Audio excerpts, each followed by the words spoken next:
नमस्कार, प्रदेश नम्बर 1 डायरीमा यहाँहरूलाई हार्दिक स्वागत छ। साप्ताहिक रूपमा हामी हरेक आइतबार यही समयमा प्रदेश नम्बर 1 डायरी लिएर उपस्थित हुने गर्छौं। डायरीमा प्रदेश नम्बर 1 मा भएका राजनैतिक, सांस्कृतिक, पर्यटकीय लगायत विकास निर्माणका विभिन्न गतिविधिहरूलाई हामी प्रस्तुत गर्ने गर्छौं। आज पनि हामी यिनै विषयवस्तुहरूका साथमा उपस्थित भएका छौं र यी गतिविधि लगायत आज हामीले प्रदेश नम्बर 1 मा कोरोना भाइरस संक्रमणको रोकथाम, नियन्त्रण र उपचारका लागि के कस्ता खालका पहलहरू भइरहेका छन् यो विषयमा पनि हामीले आजको कार्यक्रममा प्रस्तुत गर्नेछौं। अब आजको कार्यक्रमका विषयवस्तुहरू।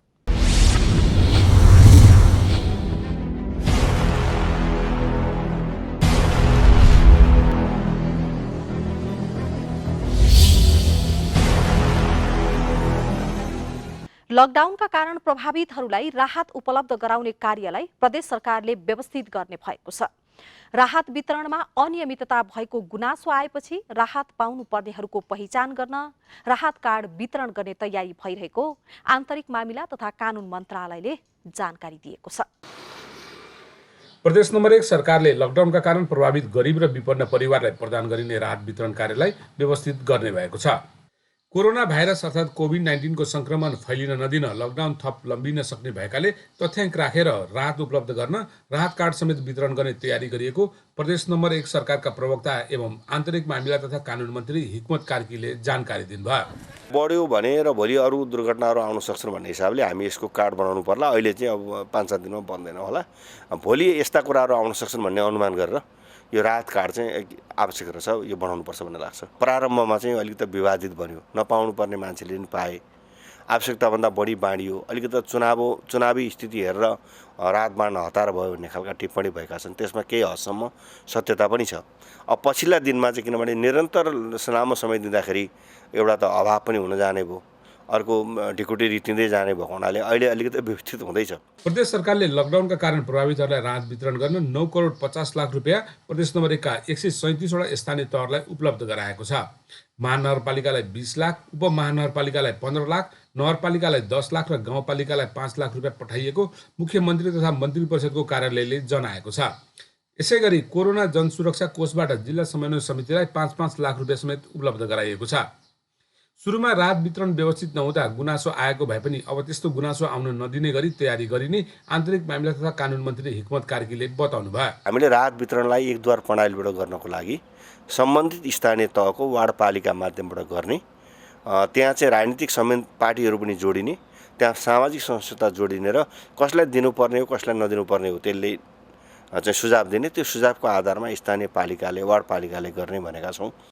लकडाउनका कारण दैनिक काम गरेर जीवन निर्वाह गर्ने मजदुर, गरिब र विपन्न वर्गका साथै निम्न मध्यम वर्गका परिवारहरू प्रभावित भएकाले उनीहरूलाई छुट्याउनु आवश्यक छ। यसका लागि प्रत्येक वार्ड समितिले राजनीतिक संयन्त्रको सहयोगमा उनीहरूको पहिचान गर्ने तयारी गरिएको प्रदेश सरकारले जनाएको छ। मोहन मानन्जर, नेपाल टेलिभिजन, प्रदेश नम्बर 1, विराटनगर। झापामा लकडाउनलाई केही सहज बनाइए पनि कोरोना संक्रमण देखिएको पालिकाहरूको केही क्षेत्रमा सिलबन्दी र उच्च सतर्कता अझै कायम राखिएको छ। संक्रमण देखिएको क्षेत्रमा हप्तौंसम्म सिलबन्दी गरिँदा स्थानीयहरूको जनजीवन कष्टकर बन्न थालेको छ। झापाको 12 गाउँपालिका वडा नम्बर 4 मा संक्रमण देखिएको क्षेत्र अझै पनि सील रहेको र उच्च सतर्कता अपनाइएको छ। गाउँपालिकाले कोरोना संक्रमण जोखिमयुक्त मानी सो क्षेत्र सील गरेको हो।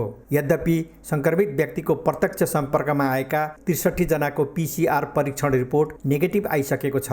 सो क्षेत्रमा कृषि पेशा, ज्याला मजदुरी गर्ने र टेम्पो चलाएर जीविकोपार्जन गर्ने अधिकांश विपन्न परिवारका मानिसहरूको बसोबास रहेको छ। लामो समयसम्म लकडाउन लम्बिँदै जाँदा उनीहरूको जनजीवन कष्टकर बन्दै गएको र परिवार पाल्न समस्या भएको उनीहरूले बताएका छन्। एकातिर गाउँमा कोरोना संक्रमण फैलिन सक्ने त्रास रहेको र हप्तौंसम्म सिल गरिएको क्षेत्रबाट बाहिर निस्कन नपाउँदा खाद्यान्न सङ्कट भएकोले स्थानीय र प्रदेश सरकारले राहत दिनुपर्ने उनीहरूले माग गरेका छन्। घरबाट बाहिर निस्किँदैन लकडाउन भनेर न काम पनि हुँदैन, कतैको पनि अब गाडी खुल्ले छैन, अब अरूतिर पनि काम कहीँबाट पाइँदैन पनि, घरदेखि बाहिर निस्किनु हुँदैन अरे। सरकारले दिनु पर्यो नि, केही खानेकुराहरू सुविधा दिनु पर्यो। अब यतिकै बसेर पनि काम हुँदैन।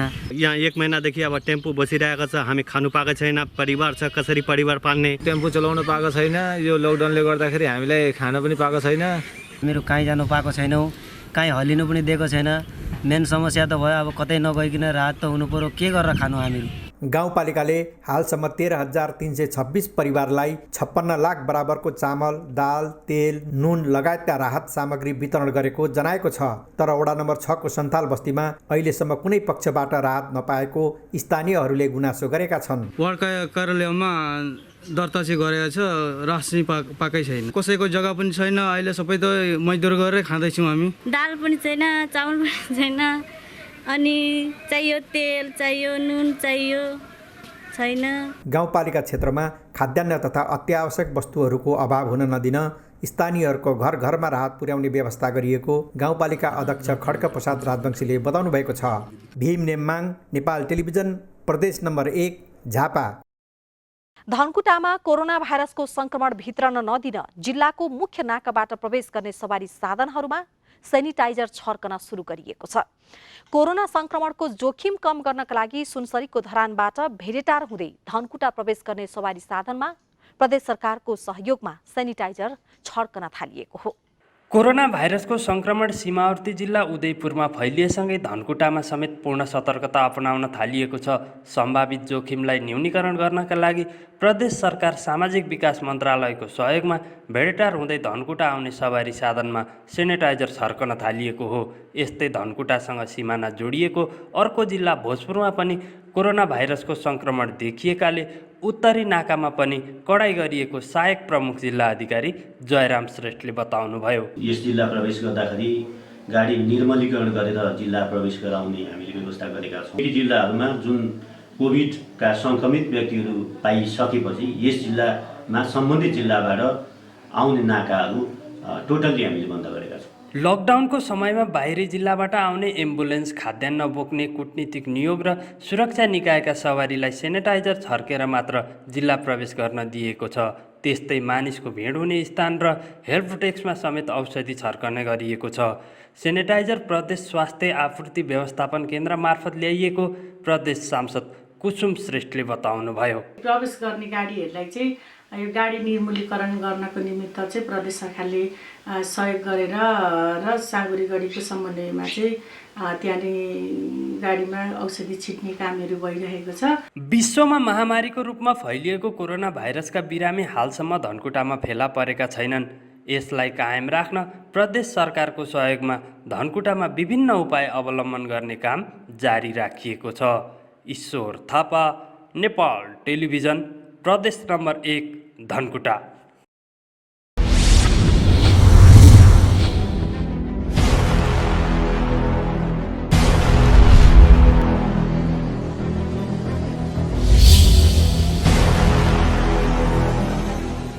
तपाईँ हाम्रो सचेतता, कोरोना भाइरस रोगको संक्रमण रोक्न अपनाऊ सतर्कता। कोरोना भाइरस कोभिड-19 रोग श्वास प्रश्वासको माध्यमबाट सर्ने संक्रमण हो। संक्रमित व्यक्तिले खोक्दा र हाच्छिउँ गर्दा निस्कने थुक र सिगानको माध्यमबाट एक व्यक्तिबाट अर्को व्यक्तिमा यो भाइरस सर्दछ। यसको संक्रमणबाट बच्न के गर्ने? खोक्दा, हाच्छिउँ गर्दा नाक मुख छोप्ने र प्रयोग गरेको टिस्यु पेपरलाई तुरुन्त फोहोर फाल्ने बाकसमा फाल्ने। बेला बेला साबुन पानीले मिची हात धुने वा अल्कोहल भएको सेनिटाइजर प्रयोग गर्ने। हात नमिलाउने, अङ्कमाल नगर्ने, त्यसको साटो नमस्कार गर्ने। खोकी लागेको व्यक्तिबाट टाढा रहने र आफूलाई खोकी लागेको भए अरू व्यक्तिबाट टाढा बस्ने। भिडभाडमा नजाने र अरूलाई पनि नजान सुझाव दिने। ध्यान दिनै पर्ने कुरा, ज्वरो आएमा, खोकी लागेमा र सास फेर्न गाह्रो भएमा तुरुन्त नजिकैको स्वास्थ्य केन्द्रमा सम्पर्क गर्नुहोस्। नआत्तियौं तर सतर्क रहौं। जनहितका लागि प्रदेश 1 सरकारको सन्देश। कोरोना नवका प्रजाति के भाइरस अछि। ई भाइरस सामान्य सर्दी खांसी से लऽ कऽ गंभीर प्रकार के श्वास प्रश्वास तक करा सकैत अछि। कोरोना भाइरस के सामान्य लक्षण: 100.4 डिग्री से बेसी बुखार हेनाइ, सर्दी खांसी लंबा समय तक लागल रहनाइ, सांस लेबऽ में दिक्कत भेनाइ, छाती आ माथ नियमित दुखेनाइ, निमोनिया भेनाइ, मृगौला के काम बंद भेनाइ, झाड़ा पखाला लगनाइ, लगातार छींक एनाइ। कोरोना भाइरस से केना बचबै तऽ? नियमित रूप से साबुन पानी लगाकर हाथ धो। सर्दी खांसी लागे तो तुरंत स्वास्थ्य संस्था में जाकर उपचार कराबी। खांसै काल व छींकै काल रुमाल से नाक मुँह झाँपू। माछ मांस नीक से पका के खाओ। पशु पंक्षी के नजदीक नहीं जाओ। यदि जाए पड़े तो बेसी देर तक नहीं बैसू। बेसी भीड़ भाड़ में नहीं जाओ। यदि जेनाइ अनिवार्य अछि तो मास्क और चश्मा लगा के जाओ और विशेष सावधानी अपनाओ। सर्दी खांसी लगलाक व्यक्ति के नजदीक नहीं जाओ। अपन व्यक्तिगत सर सफाई में विशेष ध्यान दिए। विदेश जेवा काल संबंधित देश के बारे में बुझ कर जाओ आ विदेश से आयल व्यक्ति सबसे किछु दिन भेंटघाट नहीं करू। अपनो सचेत रहो तथा दूसरों के सचेत कराओ।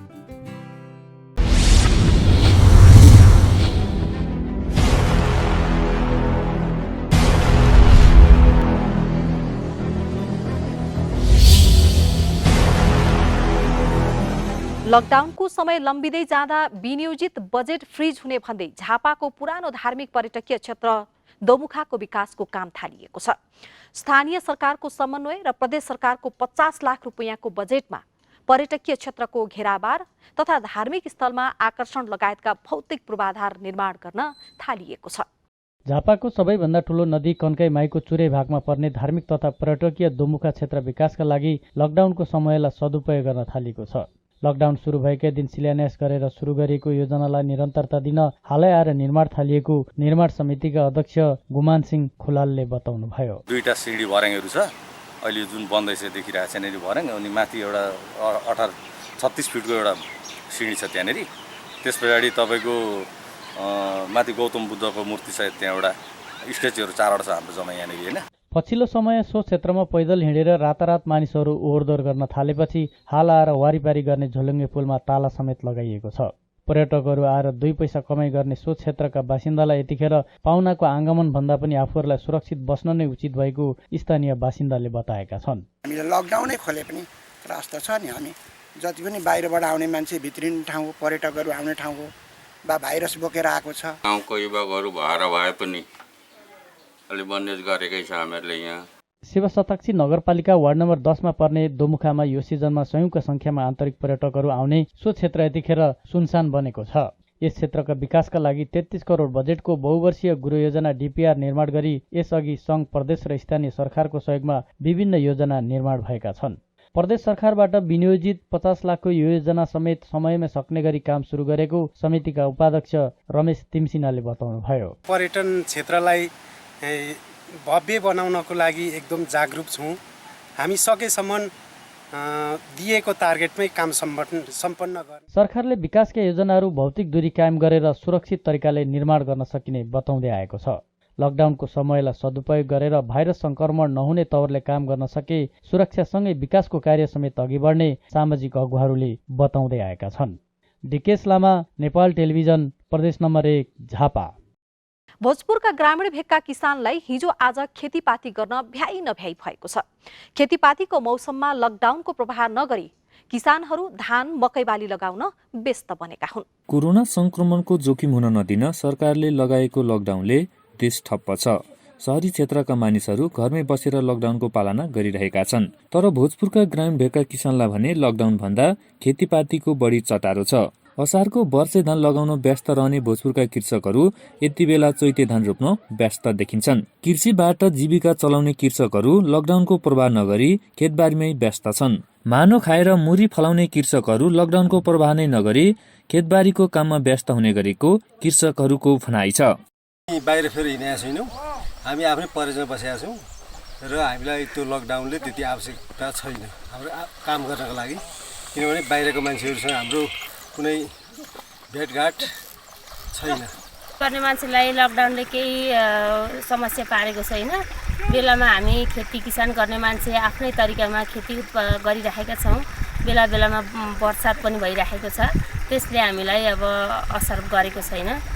वर्षभरि परिवारलाई खान पुग्ने अन्न बालीको जोग गर्नका लागि पनि लकडाउनको कुनै असर परेको छैन। यता कृषि ज्ञान केन्द्र भोजपुरले पनि लकडाउनको बेला कृषकहरूलाई रासायनिक मल उपलब्ध गराउनका लागि सम्बन्धित वितरकसँग इमेल मार्फत सिफारिस गरिदिने व्यवस्था मिलाएको कृषि ज्ञान केन्द्र भोजपुरका निमित्त कार्यालय प्रमुख योगेन्द्र प्रसाद यादवले बताउनुभयो। रासायनिक मलको भन्दाखेरि अब 966 मेट्रिक टन युरिया या पालिकाहरूभित्र मात्रै छन्, जबकि यहाँ 6,500 मेट्रिक टन आवश्यकता रहेछन्। त्यो रासायनिक मलको बारेमा उहाँहरूलाई नआउँदासम्म पनि हामी जुन सप्लायर छन् त्यसलाई इमेल मार्फत सिफारिस दिएर पठाउने गरेछ। गत आर्थिक वर्षमा भोजपुरमा 32,457 मेट्रिक टन धान र 2.18 मेट्रिक टन मकै उत्पादन भएको थियो। गणेश विष्ट, नेपाल टेलिभिजन, भोजपुर।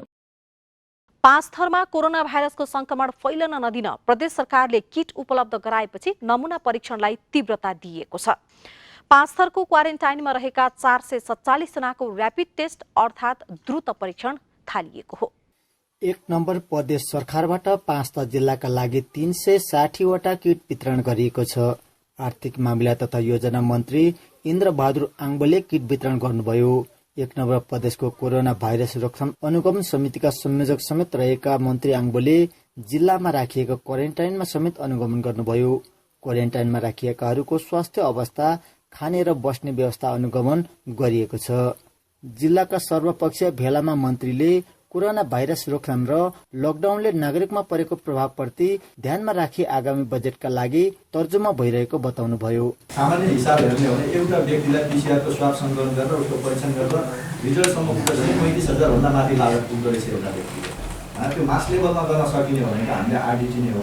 एन्टिबडी भएको मोटामोटी आरडिटीले पत्ता लगाएको छ, एक दुईवटा मिस्टेक छ। पाँचथर जिल्लाकै धेरै संख्या क्वारेन्टाइनमा राखिएको इलाम र पाँचथर जिल्लाको सिमाना राके बजारमा आरडिटी परीक्षण गरिएको छ। प्रदेश सरकारबाट वितरण गरिएको किटले मन्त्री आङ्बोको उपस्थितिमा नमुना परीक्षणपछि सबैमा नेगेटिभ भेटिएको स्वास्थ्य कर्मीको भनाइ छ। उपत्यका लगायतको विभिन्न जिल्लाबाट आएका उनीहरूलाई एक सातापछि स्वास्थ्य परीक्षण गरी घर फर्काउन थालिएको गाउँपालिकाले जनाएको छ। दलसिंह माविमा 13 महिला सहित अन्य पुरुषको गर्दाखेरि केहीको डबल परीक्षण गर्नु परेको थियो र सम्पूर्णको रिजल्ट चाहिँ नेगेटिभ नै आएको छ। फाल्गुन गाउँपालिकाको तर्फबाट के गर्न सकिन्छ त्यो गरेर हामी उहाँहरूलाई सेवा सुविधा दिन खोजिरहेका छौँ। यसै गरी जिल्लाको विभिन्न स्थानमा क्वारेन्टाइनमा राखिएका 447 जनाको नमुना परीक्षण गर्ने काम हुँदैछ। क्वारेन्टाइन बसाई सुरक्षित र व्यवस्थित भएको सर्वसाधारणको भनाइ छ। सुत्न ओर्न कपडाको त्यस्तो अप्ठ्यारो छैन। असह्य रोगीहरूलाई अथवा सुत्केरीहरूलाई आगो तपाउने व्यवस्था हामी गरेका छौँ। हामीलाई यहाँ दिनकै जसरी धेरै दुःख गरेर अत्याधिक मेहनत गरेर खाना पकाएर खुवाउनु भएको छ। विजय बोतलावती, नेपाल टेलिभिजन, पाँचथर।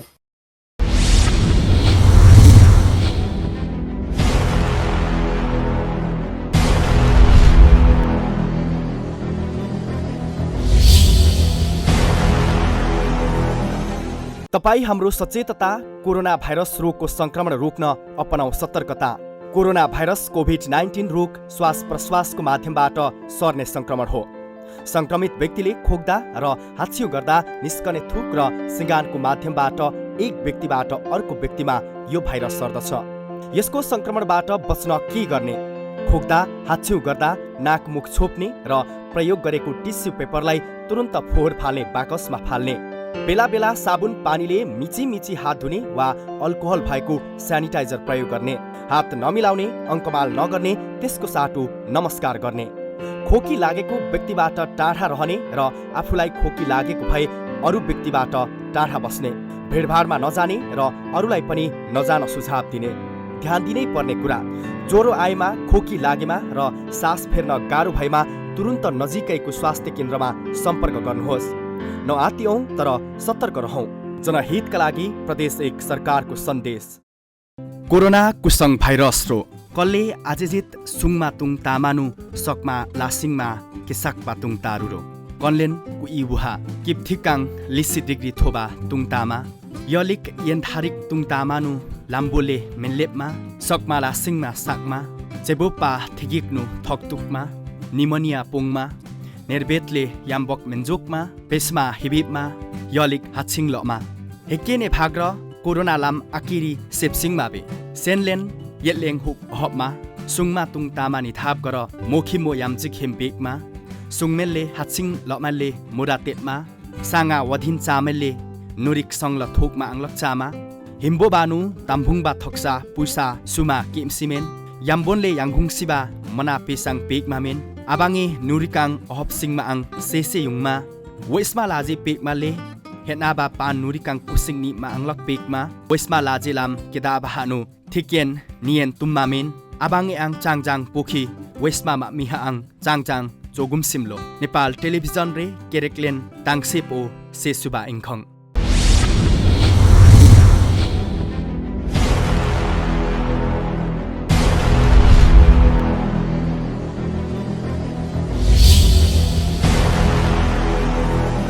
बजार अभाव लगायतका समस्याका कारण धनकुटाका उद्यम व्यवसाय धमाधम बन्द हुन थालेका छन्। उद्यमका लागि कहलिएको धनकुटाको पातले फाँट अहिले सुनसान बनेको छ। उद्यमशीलतालाई प्राथमिकता दिन स्थानीय प्रदेश तथा संघीय सरकारले विशेष कार्यक्रम ल्याउनु पर्ने उद्यमीहरूको माग रहेको छ। एक त बजार नभएको, अर्को राज्यबाट सहुलियत र सहयोग नपाएको भन्दै उद्यमीहरू पलायन भइरहेका छन्। 70 लाख रुपियाँ खर्च गरेर पातले फाँटमा सञ्चालनमा आएको धनकुटा लाइभस्टक 2 वर्ष नपुग्दै बन्द भयो। कुखुरा, माछा र बङ्गुर फार्म पनि सञ्चालन भएको केही वर्षमै बन्द भए। भरपर्दो बजार र उद्यमशीलता प्रवर्धनका लागि सरकारी सहयोग नपाएकै कारण यस्ता उद्योग बन्द गर्नु परेको व्यवसायीहरू बताउँछन्। धनकुटा लाइभस्टकका सञ्चालक नरेन्द्र श्रेष्ठ आर्थिक कठिनाइ पनि हो, त्यसमा बजारीकरण पनि त्यति राम्रो नभएको कारणले गर्दाखेरि, व्यवस्थित नभएको कारणले गर्दाखेरि छोड्नुपर्ने अवस्था आयो। र अर्को कुरो के छ भने अब एउटा ठुलो तरिकाले एउटा फर्म खोलिसकेपछि त्यो फर्मले अरू सामान्य किसिमको घरमा पालेको वस्तुहरू, घरमा पालेको वस्तुहरूसँग पनि कम्पिटिसन गर्नुपर्ने अवस्था आयो। त्यो पनि एउटा हो। अनि एउटा त सरकारी पक्ष पनि हो, सरकारी पक्षबाट जति पनि पाउनुपर्ने सुविधाहरू हुन् ती सुविधाहरू पनि नपाइने भएको कारणले गर्दा हो। पछिल्लो 5 वर्षमा मात्रै धनकुटामा दर्ता भएका 40% भन्दा बढी कृषिजन्य उद्योग बन्द भएको तथ्याङ्कले देखाउँछ। दीर्घकालीन योजना भन्दा पनि अनुदानको आशमा खोल्ने र बन्द गर्ने प्रवृत्तिले यस्तो समस्या भएको घरेलु तथा साना उद्योग कार्यालयका प्रमुख दिनेश ढुङ्गाना बताउनुहुन्छ। उद्योग कृषिजन्य कृषिलाई अलिकति व्यावसायिक बनाउनका लागि जुन उद्योगहरू स्थापना भएका छन्, यस्ता किसिमका उद्योगहरूले चाहिँ अलिकति भिजनको हिसाबले अलिक दूरगामी तरिकाले उत्पादन गर्छु भन्ने किसिमले कतिपय उद्योगहरू चाहिँ स्थापना नभएको जस्तो हामीले हेर्दाखेरि त्यस्तो किसिमको देखिन्छ। सर्ट टाइमको लागि फाइदा लिनको लागि या चाहिँ कतैबाट अनुदान पाउने आशामा यस्ता उद्योगहरू सञ्चालन गरेको केही कुरा, त्यस्तै कुराले पनि केही इफेक्ट गरिराखेको छ जस्तो मलाई लाग्छ। कृषिजन्य उद्योगमा सरकारी अनुदान बढे पनि अपेक्षित रूपमा उत्पादन भने बढेको देखिँदैन। अनुदान भन्दा पनि भरपर्दो बजार, सहुलियत कर्जा र प्राविधिक सहयोगको व्यवस्थापन गर्न सके कृषिजन्य उद्योगले स्थायित्व पाउने देखिन्छ। विदुर खवास, नेपाल टेलिभिजन, प्रदेश नम्बर 1 धनकुटा। प्रदेश नम्बर 1 को पर्यटकीय गन्तव्य इलामको सन्दकपुरलाई विद्युतको केन्द्रीय प्रसारण लाइनसँग जोडिएको छ। प्रदेश सरकारले पूर्वाधार निर्माणका काम गर्दै आएको सन्दकपुरमा विद्युत पुगेपछि पर्यटन व्यवसायीहरू उत्साहित भएका छन्। विश्वभरका पर्यटकहरूको आकर्षणको केन्द्र सन्दकपुरमा विद्युतको उज्यालो पुगेको छ। दैनिक 500 बढी पर्यटक पुग्ने सन्दकपुर क्षेत्रमा केन्द्रीय विद्युत प्रसारण लाइन पुगेको हो। भ्रमण वर्ष सन् 2020 को सुरुवातसँगै विद्युत प्रसारण लाइन पुगेपछि पर्यटन व्यवसायी उत्साहित भएका थिए। जेनेरेटर युज गरेर विद्युत चलाउँथ्यो, बत्तीमा खर्च कम्ती, क्यारोसिनमा र पेट्रोलमा खर्च कम्ती आयो। सन्दकपुरमा बुझेर ल्याउँदाखेरि विद्युत आएको हामीलाई धेरै सुविधा भयो, फाइदा भएको छ। देश नम्बर 1 को प्रमुख पर्यटकीय गन्तव्य घोषित सन्दकपुरलाई सन्दकपुर गाउँपालिकाले विद्युत पुर्याउन प्रमुख प्राथमिकता दिएको थियो। सन्दकपुरमा विद्युत पुर्याउन नेपाल विद्युत प्राधिकरणसँगै गाउँपालिकाले पनि लगानी गरेको छ। 3636 मिटर उचाइमा रहेको सन्दकपुर क्षेत्रको विकासका लागि पूर्वाधार निर्माणको कामलाई गाउँपालिकाले प्रमुख प्राथमिकता दिँदै आएको छ। सन्दकपुर हिलमा पुर्याउनको लागि हामीले करिब 28-30 किलोमिटर टाढाबाट हामीले यो वर्ष विद्युत पुर्याएको छौँ। विद्युत प्राधिकरणको करिब 1.5 करोड लगानी हो भने गाउँपालिकाको पनि करिब 20-25 लाख लगानी भएको छ। विद्युत पुगेपछि सडक, खानेपानी, सञ्चार र पर्यटन पूर्वाधार निर्माणमा प्रदेश सरकारले पनि प्रमुख प्राथमिकता दिँदै आएको हो। यही वर्ष त्यो सन्दकपुर चुचुरोमा विद्युत पुर्याइसकेका छौँ र हाम्रो खास उद्देश्य भनेको चाहिँ यो सन्दकपुर गाउँपालिकाको सबैभन्दा पर्यटकीय स्थान, महत्त्वपूर्ण स्थानको रूपमा रहेको हुँदाखेरि पहिलोचोटि हामीले गाउँपालिकाको तर्फबाट पहिलो प्राथमिकतामा राखेर त्यहाँ विद्युतीकरण पुर्याउँ भन्ने चाहिँ हाम्रो गाउँपालिकाको निर्णय अनुसार हामीले त्यसलाई नै पहिलो प्राथमिकतामा राखेर चुचुरोमा हामीले बत्ती बालिसकेका छौँ। सन्दकपुरमा विद्युत पुर्याउन नेपाल विद्युत प्राधिकरणले 1 करोड बढी र गाउँपालिकाले 40 लाख रुपियाँ खर्च गरेको थियो। वर्षातमा झरी र हिउँदमा हिउँ पर्ने ठाउँमा विद्युत पुर्याउन जोखिमपूर्ण भए पनि सफलताका साथ नियमित विद्युत प्रसारण गरिएको प्राधिकरण इलामका प्रमुख पङ्कज गोइतले बताउनुभयो। यो आर्थिक वर्षमा चाहिँ हामीले अब 76-77 को बजेटमा कोटेसनमा कम्तीमा 60 लाखको जति बजेट हालेर माथिसम्म लाइन चाहिँ पुगायो। त्यो भनेको कार्तिक र मङ्सिरमा नै काम गर्ने खालको वातावरण मिलाएर हामी कोटेसनमै सबै माथिसम्म लाइन पुगेको। त्यसमा चाहिँ हाम्रो गाउँपालिकाको सहयोग छ हैन, गाउँपालिका लगायत त्यहाँको जनताहरूले पनि धेरै सहयोग गरेछ। नेपाल, भारत, भुटान र चीनको तिब्बतका 60 बढी हिमालका चुचुरा देखिने सन्दकपुरमा हरेक वर्ष 1.5 लाख बढी पर्यटकले भ्रमण गर्दै आएका छन्। सुजन तिमल सिन्हा, नेपाल टेलिभिजन, इलाम। हवस् त, प्रदेश टाइरी आजलाई यति नै। तपाईँ नेपाल टेलिभिजन हेर्दै गर्नुहोला। नमस्कार।